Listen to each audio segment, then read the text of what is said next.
Welcome back to the shop, YouTube. I'm excited about today's project because we're gonna make some of these homemade edge banding clamps. Now, you've seen the ones with the clamp with the rubber band. Hold on. These things, and then they got the rubber band, and they're awesome because whenever you clamp them, you get all that pressure where that rubber band is. This, you get pressure all the way across, so that's why they're so sweet. How they're designed: you've got a groove that holds your clamp, you got a kerf, you got a hole, you got a wedge. They're amazing. But I want to say this, I did not invent these. I saw Woodsmith Shop make these. They might have been made elsewhere before then. I don't know. So I definitely do not want to take credit for the design, but I know I need a bunch of them, so that's what we're going to do today.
Mail call, we got mail, gotta open it. First things up. This is killer. My logo on this thermos. Oh yeah, it's got a straw inside it. Look at this thing. I think it looks awesome. So, thank you very much. This was Jacob Dispro from Dispro Design. I will link his account down in the description. Check it out. That thing looks awesome. Next up,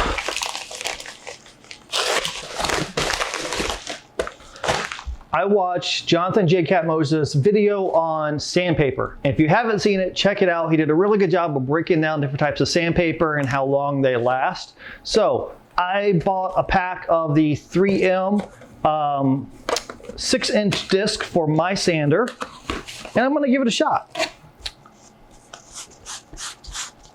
Look pretty cool. I always use Festool paper for my Festool sander, and it works pretty well. Can't really complain that way. Some people might say that the paper's a little pricey, but I also know that it's good paper, so I'm willing to pay the money for it. But he really recommended this, so I said, I'll spend a few bucks on it, try out a pack of this. This is 120 grit. We'll see how it goes, and I'll keep you updated. If I really like it, you might start seeing this stuff in my shop more. Next up, I'm excited about this one.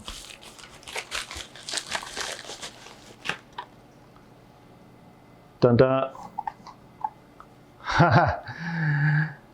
John Elway quarterback, Nintendo NES. I have not played an NES game since probably 1990. I don't know. I had the Nintendo, I got my Nintendo Christmas 1986.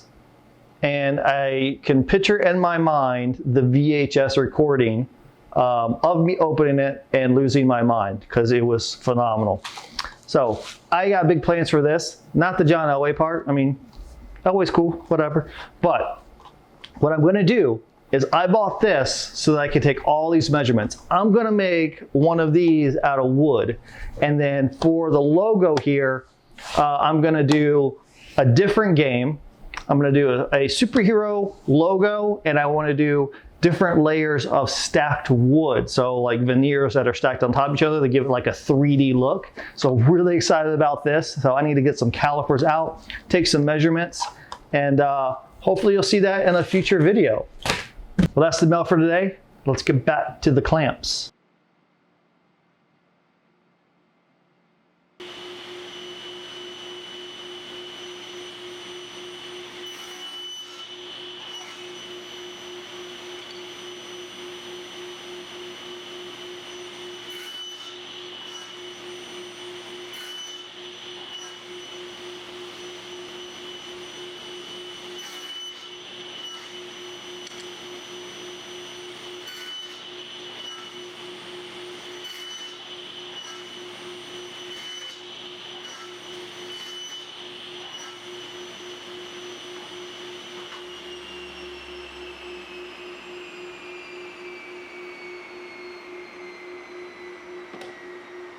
Now that the clamps are all done, it's time to test it out. So I grabbed a piece of walnut and I'm going to cut a piece of edge banding off of this, and we're going to attach it to a piece of particle board. That way we have a good contrast between the dark walnut and the light particle board. We'll see how these clamps work.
Let's recap for a second. We've got our block. We cut a kerf down to a relief hole that we drilled on the drill press. We cut a notch for the clamp, and we made a wedge. So how did it do? It did awesome. I really like this. I've done edge banding a couple different ways and used clamps and blue tape, but I think I prefer this method the most. That thing's rock solid. It's not gonna go anywhere. So hopefully you can get in your shop, you can make some of these next time you do edge banding. I am still working on the decorative tray project, so make sure you subscribe and hit the bell notification so you'll know whenever I post that video, which will be out shortly. And please share this video with somebody who might enjoy this sort of content. Until we meet again, get in your shop and build something awesome.